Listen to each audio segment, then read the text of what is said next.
다둥이 아빠의 생존 창업 여러분 안녕하세요. 금요일 되게 빨리 지나가는 것 같습니다. 일주일 이렇게 시간이 빨리 지나가는데 저는 그 포인트가 금요일인 것 같아요. 자, 오늘의 주제, 네, 29살 청년이 대형마트 내 푸드코트에서 쌀국수 전문점을 창업하려는 이야기를 해보도록 하겠습니다. 사실 오늘 저희 구독자 중에 한 분이세요. 예, 오늘 저희 매장에 직접 찾아오셨습니다. 나이는 29이고요. 마침 저희 매장과 그렇게 멀지 않는 곳에 살고 있는 직장인 친구입니다. 예, 29살 직장 생활을 한 4년에서 5년 정도 했고요. 모아놓은 종잣돈이 한 5천만 원 정도. 예, 그 돈을 좀 모아서 창업을 하려고 합니다. 또 어머님하고 같이 할 수 있는 창업 아이템을 고민하다가 쌀국수를 하게 됐습니다. 근데 쌀국수인데 본인이 하려고 하는 입지는 특수마트, 뭐 롯데마트나 이마트와 같은 대형 할인 매장의 푸드코트에 들어가려는, 본인이 좀 영업 쪽에 일을 하고 있어서 주말이라든가 뭐 저녁 그 시간대를 좀 활용할 수가 있어서요. 어머님과 함께 지금은 직장을 다니면서 일을 병행하다가 어느 정도 장사 내공이라든가 경험, 노하우가 쌓이면 전업을 하겠다라는 생각으로, 예, 그런 창업 준비를 하고 있습니다. 오늘 이제 찾아오셔서 저 2시간 동안 차 한잔하면서 이런저런 이야기를 했습니다. 저는 이제 그 친구 그분보다는 나이가 뭐 거의 많죠. 예, 제가 29살 때는 직장 다니면서 그런 생각들 고민도 못했는데 요즘 젊은 분들은 생각이라든가 이게 미래에 대한 계획들 이런 것들 되게 탄탄하게 준비하고 있는 것 같아요. 이야기하면서도 저한테 사실 뭘 조언을 좀 구하러 오셨는데 뭐 제가 뭐 가르쳐 줄 게 없어요. 그냥 살면서 제 경험 이야기를 해주면서 이렇게 막 열정적으로 막 도전하는 자세 하니까 일단은 뭐 박수를 좀 보내주고 싶더라고요. 일단 그분이 왜 사업을 하려고 하냐면 지금 직장에서도 인정을 받고 있습니다. 뭐 말하는 것들, 또 저하고 이렇게 전화 통화하고 대화로 주고받는 그 메시지 보면은 예의가 참 바르고 좀 반듯한 그런 친구구나라는 걸 느낌을 받았는데, 실제로 이제 만나서 이야기를 해보니까 그런 느낌 그대로, 또 오늘 또 그냥 오셔도 되는데 이렇게 또 커피까지, 따뜻한 커피까지 또 직원들까지 생각해서 이렇게 커피도 갖다 이렇게 사주시더라고요. 정말 맛있게 먹으면서 이야기했습니다. 지금도 직장 생활에 만족합니다. 지금 영업사원 인정을 받아가지고 뭐 친구분들이라든가 뭐 동료에 받는 29살 그분에 비하면 연봉도 한 1.5배 정도의 본인의 몸값이라든가 값어치를 인정하고 있고, 회사에서도 나름 인정받아서 당장 회사를 그만두고 싶은 생각은 없다고 하지만 가슴속에서는 창업에 대한 꿈, 도전들이 그렇게 이렇게 뭉쳐서 나오는 것들이 느껴질 수가 있습니다. 좀 이야기를 들어봤더니 그 친구 아버님께서 이렇게 사업을 또 하셨대요. 예, 고등학교, 대학교 이렇게 그 시절에 아버지가 직장을 이렇게 나오셔서 건설 관련된 사업을 하셨는데 아쉽게도 그 사업이 잘 안 돼가지고 그 젊었을 때 그 집이 경매로 넘어간 겁니다.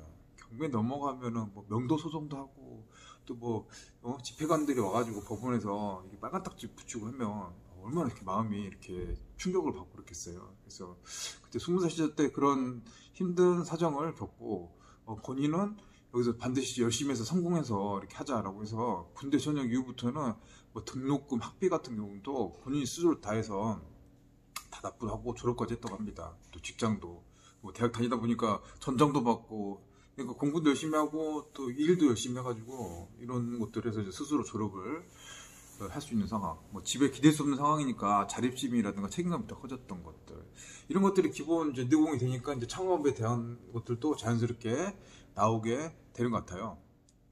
그래서 저도 이렇게 생각했습니다. 저 29살 때, 그 당시 내가 보지 못한 것들, 하지 못한 생각들을 이렇게 하면서 좀 미래를 보는 그런 시각들, 그런 인사이트는 대단히 박수를 쳐줄 만하고, 제가 오히려 그건 좀 배워보고 싶은 그런 마음입니다. 하지만 이제 장사 경험, 또 자영업 경험, 또 직장 생활을 하다 보니까 요리를 직접 할 수 있는 것도 없고, 아직은 창업에 대한 이 전체적인 현장 능력은 약간은 조금 부족한 게 그런 게 사실인 것 같습니다. 그래서 본인이 생각하는 틀은 수많은 자영업의 아이템이나 뭐 범주, 또 프랜차이즈도 있고 개인 창업도 있는데, 일단 이 프랜차이즈 속에 이 대형마트만 할 수 있는 것들만 한정적으로 하게 됐고, 이 쌀국수 아이템을 얻게 된 게 창업 컨설팅, 서울에 있는 창업 컨설팅 회사에 연락을 해가지고 이렇게 광주에 있는 롯데마트의 상무점에 들어가는 쌀국수 프랜차이즈, 홍대에서 굉장히 유명한 쌀국수라고 하는데요. 거기에 대한 이야기들입니다. 본인 생각에는 그 예산이 한 8천에서 1억 정도 생각을 하고 있고, 본인이 갖고 있는 돈 5천만 원에 플러스 3천만 원은 신용대출을 받아서 하게 되면 이렇게 하게 되니까 그 부분이 조금 마음에 좀 걸리더라고요. 왜냐면은 소규모 창업이 아닌 거예요.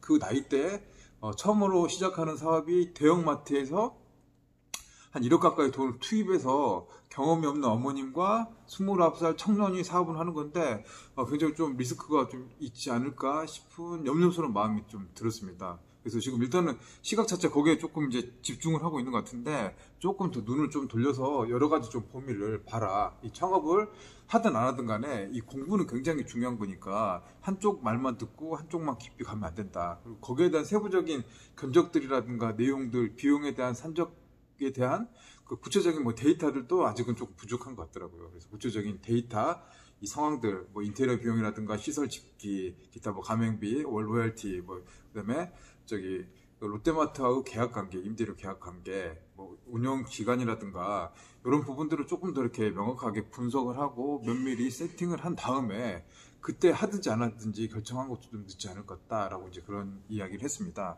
일단 서울에 있는 뭐 쌀국수 이렇게 본사 미팅도 하고 이제 구체적인 내용들 또 예산들 이런 부분들에 대한 이야기는 추후에 확정되면 한 번 더 같이 한번 논의를 해보려고 합니다. 사실 저도 한 6년 전에 롯데마트에 키즈 카페 매장을 하기 전 입점하려고 대단히 막 엄청 나름대로 준비도 많이 하고 전국에 있는 마트도 돌아다녀보고 키즈 카페를 거의 안 가본 곳 없이 대형마트 쫙 훑었습니다. 나름대로는 열심히 한다고 준비하고 이 정도 됐으면 뭐 상권 분석이라든가 입지, 그 아이템의 뭐 효용성, 앞으로 시장에 대한 수익성, 지속성 이 정도 될 거야 라고 생각해서 그때는 제가 그게 해피엔 최고라고 생각했었는데 이게 시간이 지나고 보니까 굉장히 부끄럽더라고요. 아주 그냥 초보자만의 생각, 그때 보지 못했던 거를 지금 조금 지나니까 그런 게 보이는 것 같습니다.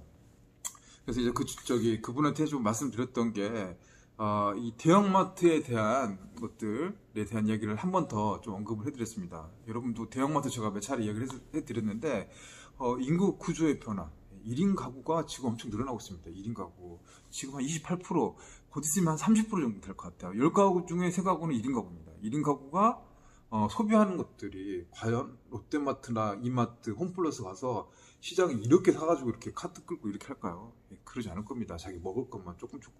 그런 사람들이 주차 좀 불편하고 시간 많이 걸리는 대형마트 가서 물건을 하지 않습니다. 실제로 그것이 줄어들고 있고요. 대신에 그 수요들은 편의점이 흡수를 하고 있습니다. 편의점 얼마나 작아졌습니까? 뭐 개인용 원룸이나 오피스텔 보면 편의점 다 들어가 있잖아요.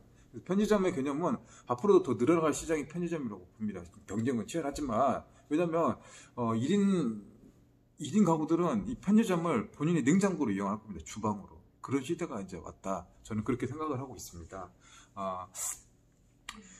대형마트 같은 경우는 이제 과거에는 잘 됐어요. 한 20년 동안은 승승장구했었습니다. 규모의 경제력, 입지 좋은 곳에 넓게 갖춰놓고 쇼핑할 수 있는 그런 문화들이라든가 트렌드도 받쳐줬죠. 그 당시에는. 이렇게 점점 찢다가 올해부터 꼬꾸라지기 시작한 게 이마트가 사상 처음으로 분기 적자가 났고요. 롯데마트도 굉장히 좀 힘든 시기 적자가 났습니다. 특히 뭐 롯데마트, 롯데쇼핑 같은 경우는 사드 이후로 중국에 진출했던 매장들이 다 철수했습니다. 말이 철수지 사실상 쫓겨난 거고, 정말 이렇게 뭐 빈 턴터리로 이렇게 진짜 이렇게 쫓겨난 거죠. 예. 롯데의 손실이 굉장히 큽니다. 또 살아남기 위해서 하이마트 인수해서 이걸 다 이제 안에다 집적을 한 거죠. 집적을 해서 하는데 하이마트 성적도 딱 좋지가 않습니다. 대형마트가 온라인이 워낙 발달되니까 이 물건 구매 패턴들이 다 바뀌어진 거죠. 예전에는 직접 보고 구입을 하고 마트에서 소비를 했다면 지금 인터넷 엄청 잘 돼 있잖아요. 그게 또 친숙하잖아. 또 모바일로 다 할 수 있고, 또 젊은 지금 세대들 10대, 20대, 30대들 구매 패턴들은 자연스럽게 또 바뀌게 되는 상황. 그래서 저는 이렇게 생각합니다. 대형마트는 당장 망하진 않을 겁니다. 망하지 않죠. 나름대로 규모의 경제력이 있고 자본력의 바잉 파워가 있으니까 사라지진 않을 겁니다. 하지만 정체기는 서서히 오게 될 것이고요. 그게 조금 내리막길을 걷지 않을까. 그 대신에 그 자리는 온라인의 새로운 매체, 뉴미디어들, 이것이 이제 점령하고 있는 시장. 그래서 뭐 대형마트가 항상 승승장구한다라는 생각으로 거기 무조건 가는 거는 거기서 창업하는 거는 조금 조심스러워 해야 될 부분이다라는 것들을 서로 좀 이야기를 해드렸고요. 실제로 광주에도 이마트 상무점이 오늘 18일 문을 닫습니다. 예, 이게 문을 그냥 닫으면은 이마트만 대기업만 끝나는 게 아니라 거기 협력업체들도 있고요. 그 안에 자영업자, 저희 같은 자영업자, 영세 자영업자, 뭐 카페, 뭐 판매점, 미용실 이런 것도 8곳 있습니다. 8곳. 준비 안 된 것들은 이 추운 겨울날 사실상 쫓겨나는 상황이죠. 비싼 인테리어 투자를 많이 했는데 예측을 못하는 불확실성의 상황에 쫓겨나면 얼마나 그 마음이 그 점주들 또 사장님들의 마음이 얼마나 힘들고 어렵겠습니까? 그거를 제일 많이 걱정을 하시더라고요. 그래서요. 그리고 대형마트는 사실은 이제 그 달랑 대형마트 하나만 있는 데는 좀 위험해질 것 같아요. 예, 이게 소비 패턴이 머무를 수 있고 뭐 즐길 수 있고 체험할 수 있고 그렇게 하는 데만 대형마트는 살아남을 것 같아요. 예를 들어서 마트에 아울렛 같이 붙어 있으면은 이게 옵니다. 이렇게 같이 와서 옷도 구경하고 이렇게 합니다. 거기에 맛집 같은 게 이렇게 코너가 되면은 먹고 맞겠죠. 또 애들 데리고 오면은 애들 놀 수 있는 키즈 카페라든가 어린이 극장 이렇게 하면은 사람들이 와서 한 3-4시간, 4-5시간 돌아도 이게 주말을 이렇게 뭐 즐기면서 할 수 있는 코너들이 만들어지니까 이런 것들은 살아날 것 같아요. 거기다 영화관 같은 거 하나 들어가면 더 좋겠죠. 예. 실제로 광주 신세계 백화점 유스케어에서는 지하 1층에 그 광주의 유명한 맛집들을 다 입점시킨 겁니다. 예. 저희 뭐 방송에 있지만 다르다 김밥이라고 있습니다. 다르다 김밥, 광주에서 유명한 프리미엄 김밥이고 저희 그 유튜브에서도 저하고도 자주 소통도 하고 인사도 나누시는 분인데요. 거기도 입점을 했고 궁전저가도 거기 들어가 있습니다. 맛있는 것들 맛집을 이렇게 해서 그 코너가 좀 유명세를 좀 타게 되면은 손님들이 오죠. 와서 보고 쇼핑하고 즐기고 영화도 보고 오랫동안 머물 수 있다. 머물게 하는 유튜브도 똑같은 것 같아요. 유튜브도 얼마나 좋아요. 이게 알파고 인공지능이란 게 정말 대단한 것 같아요. 내가 관심 있는 유튜브 보잖아. 그럼 여기서 계속 이렇게 인공지능이 이렇게 해가지고 계속 추천을 해줘요. 이것만 보고 나오려고 그러는데 유튜브 좋아하시고 즐겨보시면 알겠지만 그거 보면은 밑에 또 관련된 흥미를 가질 만한 것들이 연관 검색 계속 뜨는 거야. 계속 보다 보면은 10분, 20분, 30분 이게 보니까 1시간 훌쩍 가게 만들어 놓은 게 유튜브의 생리 여기서 이제 그런 거를 좀 유추해 볼 수 있다. 자, 이렇게 말씀드렸습니다. 또 뭐 이야기를 하다 보니까 좀 길어졌습니다. 오늘 금요일 이제 저 퇴근해야 될 거고요. 어제 오늘 그래도 중용의 말처럼 좀 정성을 다하고 열심히 하다 보니까 좋은 성과가 있었습니다. 지금 시간이 이제 11시가 또 다 돼가네요. 좀 일찍 들어가서 쉬어야 되고요. 오늘 지금 와주셨던 또 진짜 발걸음 해주셔서 이렇게 저한테 이렇게 저 진짜 마음부터 모르고 잘 알지도 못하고 부족한 게 많은 저한테 또 이렇게 조언을 좀 구해주시니까 오히려 제가 더 고맙고 오히려 제가 더 많이 배웠습니다. 아마 이 방송을 볼 것 같은데요. 우리 29살 우리 제가 이제 나보다 저희가 어리니까 이제 말을 편하게 하기로 했는데요. 예, 하여튼 화이팅하고 컨트롤 빌겠습니다. 자, 다음 영상은 제가 어제 그 병원 가면서 찍었던 롯데슈퍼 대기업 롯데슈퍼 첨단점이 폐점했다는 소식입니다. 실제로 폐점했는데 그 영상 한번 보시고요. 참고하세요. 예, 도전하는 자세 좋고요. 그렇지만 공부를 많이 하고 꼼꼼히 준비해서 창업에 성공합시다. 자, 그럼 여기서 마칠게요. 다둥이 아빠의 생존 창업. 네, 여러분 안녕하세요. 오늘은 롯데슈퍼 첨단점에 와 있습니다. 과거 한 10년 정도 성업을 했었던 곳인데요.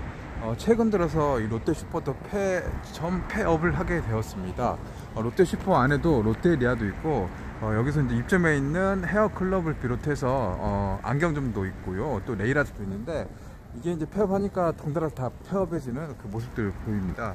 뭐 식자재도 사러 오고 병원에 왔다가 봤더니 저도 오랫동안 이용했던 곳인데 지금 이렇게 다 비어서 이렇게 썰렁합니다. 여기에 플라워 꽃가게도 있었는데 뭐 꽃가게도 없어졌고 귀금속 가게도 없어졌고요.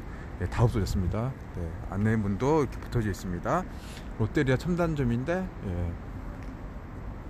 여기는 이제 점포를 이전했네요. 옆에 이전을 하게 되었고 나머지는 여기 있는 자리는 폐업을 하고 이전 또는 이제 없어지는 곳도 있습니다. 자, 롯데마트 첨단점 휴점 안내 있는데 아마 이렇게 철거 공사하고 지금 여기 있는 매장은 다 빠진 것 같습니다. 예, 올해 8월부터 이제 철거라 휴점 알리는 매장 상황들 안내해주는 곳들이 있고요. 롯데 대기업이죠. 예. 롯데 쇼핑, 롯데 슈퍼 꽤 규모도 큰 곳인데 지금은 이렇게 다 폐점을 하게 됐습니다. 이 빵집도 나가게 됐고요. 안경점도 점포 정리를 알리는 현수막을 붙여놓고 고객 응대를 하고 있는 상황입니다. 자, 여기 완전히 보면은 차들이 되게 많고, 이 첨단지구에 있는 이쪽 상권이 어떻게 보면 광주에서 한 서너 손가락에 꼽힐 정도로 이동인구가 많은 곳인데요. 이렇게 이제 비어서 폐업을 하게 되었습니다.